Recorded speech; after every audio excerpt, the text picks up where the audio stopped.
नमस्कार दोस्तों, नमः शिवाय। जीवन ज्योति चैनल में आप सभी का हार्दिक स्वागत करती हूँ। दोस्तों आइए हम सब मिलकर श्रवण करते हैं अगहन मास पूर्णिमा व्रत कथा। इस कथा को सुनने से व्यक्ति के जन्म जन्मांतर के पाप नष्ट होते हैं और व्यक्ति को मोक्ष की प्राप्ति होती है। हमें प्रत्येक माह की पूर्णिमा पर पूजन अर्चन करना चाहिए और साथ में कथा का श्रवण अवश्य ही करना चाहिए। कथा आरंभ करती हूँ। द्वापर युग में एक समय की बात है, यशोदा जी ने श्री कृष्ण जी से कहा, हे कृष्ण, तुम सारे संसार के उत्पन्न करता, पोषण करता तथा संहार करता हो। आज कोई ऐसा व्रत मुझसे कहो जिसके करने से मृत्यु लोक में स्त्रियों को विधवा होने का भय न रहे तथा यह व्रत सभी मनुष्यों की मनोकामना को पूर्ण करने वाला हो। श्री कृष्ण जी कहने लगे, हे माता, तुमने अति सुंदर प्रश्न किया है। मैं तुमसे ऐसे ही व्रत को सविस्तार कहता हूँ। सौभाग्य की प्राप्ति के लिए स्त्रियों को 32 पूर्णिमाओं का व्रत रखना चाहिए। इस व्रत को करने से स्त्रियों को सौभाग्य संपत्ति प्राप्त होती है। यह व्रत अचल सौभाग्य को देने वाला व्रत है और भगवान भोलेनाथ जी के प्रति मनुष्य मात्र की भक्ति को बढ़ाने वाला व्रत है। यशोदा जी कहने लगी, हे कृष्ण, सर्वप्रथम इस व्रत को मृत्यु लोक में किसने किया था? इसके विषय में मुझसे विस्तार से कहो। श्री कृष्ण जी कहने लगे, इस भूमंडल पर एक अत्यंत प्रसिद्ध राजा चंद्रहास से पालित अनेक प्रकार के रत्नों से परिपूर्ण कातिका नाम की एक नगरी थी। वहां धनेश्वर नाम का एक ब्राह्मण था और इसकी स्त्री अति सुशील रूपवती थी। दोनों ही उस नगरी में बड़े ही प्रेम के साथ रहते थे। घर में धन धान्य आदि की कोई कमी नहीं थी। उनको एक बड़ा ही दुख था कि उनके कोई भी संतान नहीं थी, जिस वजह से वह बहुत ही दुखी रहते थे। एक दिन एक बड़ा तपस्वी योगी उनके नगरी में आया। वह योगी बाकी सभी घरों से भिक्षा मांगकर भोजन करता था, लेकिन उस ब्राह्मण के घर से भिक्षा नहीं मांगता था। एक दिन योगी गंगा किनारे भिक्षा मांगकर प्रेम पूर्वक खा रहा था। अपनी भिक्षा के अनादर से दुखी होकर धनेश्वर योगी से बोले, और सभी घरों से आप भिक्षा लेते हैं परंतु मेरे घर से आप भिक्षा कभी नहीं लेते, इसका क्या कारण है? योगी कहने लगे, क्योंकि आप अभी गृहस्थ जीवन में एक सुख से वंचित हैं। आपके घर संतान नहीं है। जब आपके घर संतान हो जाएगी तब मैं आपके घर से भिक्षा स्वीकार कर लूंगा। धनेश्वर यह सब बात सुनकर बहुत दुखी हुए और हाथ जोड़कर योगी के पैरों पर गिर पड़े तथा दुखी मन से कहने लगे कि आप मुझे संतान प्राप्ति का कोई उपाय बताइए। आप सर्वज्ञ हैं, सर्वज्ञानी हैं, मुझ पर दया कीजिए। धन की मेरे पास कोई कमी नहीं है, लेकिन मैं संतान न होने के कारण अत्यंत ही दुखी हूँ। आप मेरे इस दुख का हरण कीजिए। यह सुनकर योगी कहने लगे, तुम चंडी की आराधना करो।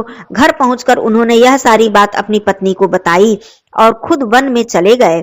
वन में पहुंचकर उन्होंने चंडी की आराधना की और उपवास किया। चंडी ने 16 दिन उनको स्वप्न में दर्शन दिए और कहा कि हे धनेश्वर, जा, तेरे पुत्र होगा, लेकिन उसकी आयु सिर्फ 16 वर्ष की होगी। 16 वर्ष की आयु में ही उसकी मृत्यु हो जाएगी। अगर तुम दोनों स्त्री पुरुष 32 पूर्णिमाओं का व्रत करोगे तो यह पुत्र दीर्घायु होगा।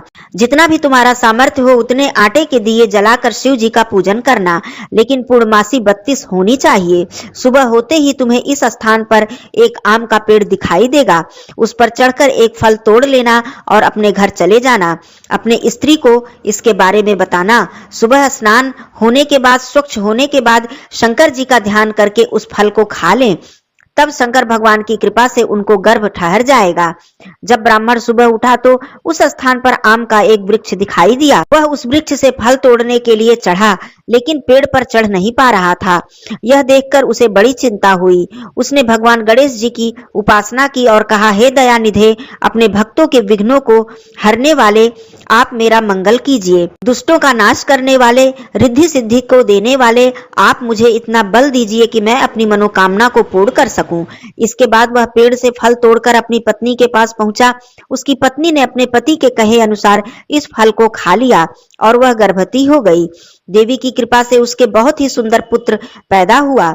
उसका नाम उसने देवी दास रखा। माता पिता के हर्ष और शोक के साथ वह बालक बढ़ने लगा। भगवान की कृपा से बालक बहुत ही सुंदर था, सुशील व पढ़ाई लिखाई में भी बहुत ही निपुण था। दुर्गा जी के कथनानुसार उसकी माता ने 32 पूर्णमासी का व्रत रखा। जैसे ही 16वां वर्ष लगा, दोनों पति पत्नी बहुत ही दुखी हुए, कहीं उनके पुत्र की मृत्यु न हो जाए। उन्होंने सोचा कि अगर उनके सामने यह सब होगा तो वह कैसे देख पाएंगे। तभी उन्होंने देवीदास के मामा को बुलाया और 1 वर्ष के लिए देवीदास को काशी में पढ़ने के लिए भेज दिया। उसने बालक के मामा से कहा कि 1 वर्ष के बाद उसे वापस लेकर आ जाना। देवीदास अपने मामा के साथ एक घोड़े पर सवार होकर चल दिया। उसके मामा को भी यह बात पता नहीं थी। दोनों पति पत्नी ने 32 पूर्णमासी का व्रत पूरा किया। दूसरी तरफ मामा और भांजा दोनों रात गुजारने के लिए एक रास्ते में एक गांव में रुके। उस दिन उस गांव में ब्राह्मण की कन्या का विवाह होने वाला था। जिस धर्मशाला में वर और बाराती सभी लोग रुके हुए थे, उसी धर्मशाला में देवीदास और उसके मामा ठहर गए। उधर कन्या को तेल आदि चढ़ने के बाद जब लग्न का समय आया तो वर की तबीयत खराब हो गई। वर के पिता ने अपने परिवार वालों से विचार विमर्श करके कहा कि यह देवीदास मेरे पुत्र के जैसा ही है, मैं इसके साथ अपनी बेटी का लगन करा दूं और बाद में बाकी सारे काम मेरे बेटे के साथ पूरे हो जाएंगे। ऐसा कहने के बाद वर के पिता देवीदास को मांगने के लिए उसके मामा के पास गए और उन्हें सारी बात बताई। मामा ने कहा कि कन्यादान में जो कुछ भी मिलेगा वह हमें दे दिया जाए। वर के पिता ने यह बात स्वीकार कर ली। इसके बाद देवीदास का विवाह उस कन्या के साथ संपन्न हो गया। इसके बाद वह अपनी पत्नी के साथ भोजन न कर सका और मन में विचार करने लगा कि यह न जाने किसकी पत्नी होगी। यह सोचकर उसकी आंखों में आंसू आ गए। तब वधू ने पूछा कि क्या बात है, आप उदास क्यों हैं? तब उसने सारी बातें अपनी पत्नी को बता दी। तब कन्या कहने लगी कि यह विवाह धर्म के विपरीत है, आप ही मेरे पति हैं। तब देवीदास ने कहा कि ऐसा मत करिए, क्योंकि मेरी आयु बहुत कम है, मेरे बाद आपका क्या होगा? लेकिन उसकी पत्नी नहीं मानी और बोली, स्वामी आप भोजन कीजिए। दोनों सोने के लिए चले गए। सुबह देवीदास ने अपनी पत्नी को 4 नगों से जड़ी हुई एक अंगूठी दी और एक रुमाल दिया और बोला कि हे प्रिय, इसे ले लो और संकेत समझकर स्थिर चित्त हो जाओ। मेरे मरण और जीवन जानने के लिए एक पुष्प वाटिका बना लो, उसमें सुगंधित एक नवमल्लिका लगा लो, उसको प्रतिदिन जल से सींचा करो और आनंद के साथ रहो। जिस समय जिस दिन मेरा प्राणांत होगा उसी दिन यह फूल सूख जाएंगे और जब यह फिर से हरे भरे हो जाएं तो जान लेना कि मैं जीवित हूँ। यह सारी बातें समझाकर वह वहां से चला गया। इसके बाद जब वर और बाकी बाराती मंडप में आए तो कन्या ने उन्हें देखकर कहा कि यह मेरा पति नहीं है, मेरे पति वह है जिसके साथ मेरा रात में विवाह हुआ है, इनके साथ मेरा विवाह नहीं हुआ है। अगर यह वही है तो यह बताएं कि मैंने इनको क्या दिया है, साथ ही कन्यादान के समय मिले हुए आभूषण को भी दिखाएं। कन्या की ये सारी बातें सुनकर वह कहने लगा कि मैं यह सब नहीं जानता। इसके बाद सारे बाराती अपमानित होकर लौट गए। भगवान श्री कृष्ण जी बोले, हे माता, इस प्रकार देवीदास काशी चला गया। कुछ समय जब बीता तो एक सर्प उसे डसने के लिए आया। उसने देवीदास को डस लिया, लेकिन उसकी माता ने पहले ही 32 पूर्णिमा का व्रत कर लिया था, इसलिए देवीदास मूर्छित हो गया, लेकिन उसकी मृत्यु नहीं हुई। देवीदास को मूर्छित दशा में देखकर माता पार्वती जी ने भगवान शिव जी से प्रार्थना की कि महाराज, इस बालक की माता ने पहले ही 32 पूर्णिमा के व्रत कर लिए हैं, आप इसको प्राणदान दे दीजिए। भगवान शिव ने माता पार्वती जी के कहने पर उसे प्राणदान दे दिया। उधर उसकी पत्नी उसकी प्रतीक्षा कर रही थी। जब उसकी पत्नी ने पुष्प वाटिका में जाकर देखा कि फूल और पत्ते दोनों ही मुरझा गए हैं तो उसे बहुत ही आश्चर्य हुआ। फिर से उसने देखा कि पुष्प वाटिका फिर से हरी भरी हो गई तो वह समझ गई कि उसका पति अभी जीवित है। इसके बाद वह बहुत ही प्रसन्न होकर अपने पिता से कहने लगी कि मेरे पति जीवित हैं, आप उनको ढूंढिए। जब 16वां वर्ष व्यतीत हो गया तो देवीदास अपने मामा के साथ काशी से चल दिए। इधर उनकी पत्नी के परिवार वाले उन्हें ढूंढने के लिए जा ही रहे थे कि उन्होंने देखा कि देवीदास और उनके मामा उधर से आ रहे हैं। उसको देखकर उनके ससुर बहुत ही प्रसन्न हुए और उसे अपने घर ले आए। बहुत सारा स्वागत किया। वहां सारा नगर इकट्ठा हो गया और कन्या ने भी उन्हें पहचान लिया। देवीदास इसके बाद अपनी पत्नी और मामा को साथ लेकर वहां से चल दिए। उसके ससुर ने भी उन्हें बहुत सारा धन उपहार में दिया।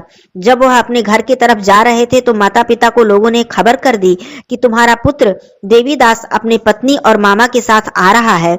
ऐसा समाचार सुनकर पहले तो उन्हें विश्वास नहीं हुआ, लेकिन जब देवीदास घर आया और उसने अपने माता पिता के पैर छुए तो देवीदास के माता पिता ने उन्हें देखकर उसका माथा चूम लिया और दोनों को अपने सीने से लगा लिया। दोनों के आने की खुशी में धनेश्वर ने बहुत सारा दान दक्षिणा ब्राह्मणों को दिया। श्री कृष्ण जी कहने लगे कि इस तरह धनेश्वर को 32 पूर्णिमा के व्रत के प्रभाव से संतान की प्राप्ति हुई। जो स्त्रियां इस व्रत को करती हैं वह जन्म जन्मांतर तक वैधव्य का दुख नहीं भोगती हैं और सदैव सौभाग्यवती रहती हैं। यह मेरा वचन है। यह व्रत संतान को देने वाला और सभी मनोकामनाओं को पूर्ण करने वाला व्रत है। कथा समाप्त होती है। बोलिए श्री कृष्ण भगवान की जय, भगवान विष्णु जी की जय। धन्यवाद दोस्तों। नमः शिवाय। हर हर महादेव।